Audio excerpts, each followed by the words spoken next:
ఇరుకులో ఉండి నేను ప్రార్థన చేశాను, ఇరుకులో నేను ఆయనకు మొరపెట్టాను, ఆయన విశాల స్థలం అందు ఉంచి నాకు ఉత్తరం ఇచ్చాడు. మరి ఈ రోజున నీ జీవితంలో కూడా నీవు ఎదుర్కొంటున్నటువంటి ఆ యొక్క సమస్యలు, పోరాటాలు ఏమై ఉన్నా దేవుడు తప్పకుండా నిశ్చయముగా నీకు ఆయన నీ ప్రార్థన, నువ్వు చేసే ప్రార్థనను బట్టి ఆయన నీకు జవాబిస్తాడు. అంటే నువ్వు ప్రార్థన చేసేటప్పుడు కూడా with faith, by faith, through faith, ఈ విధంగా విశ్వాసముతో, విశ్వాసం ద్వారా, విశ్వాసం వలన అన్నటువంటి ఈ మాటలు మనం చూస్తాం.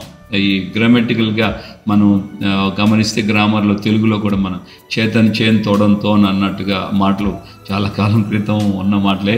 సో అవి అనుకూలంగా మనం గమనిస్తే విశ్వాసం ద్వారా, విశ్వాసం వలన, విశ్వాసముతో అన్నటువంటి వాక్యాలని మనం హెబ్రీ పత్రిక 11వ అధ్యాయంలో క్షుణ్ణంగా చూస్తాం.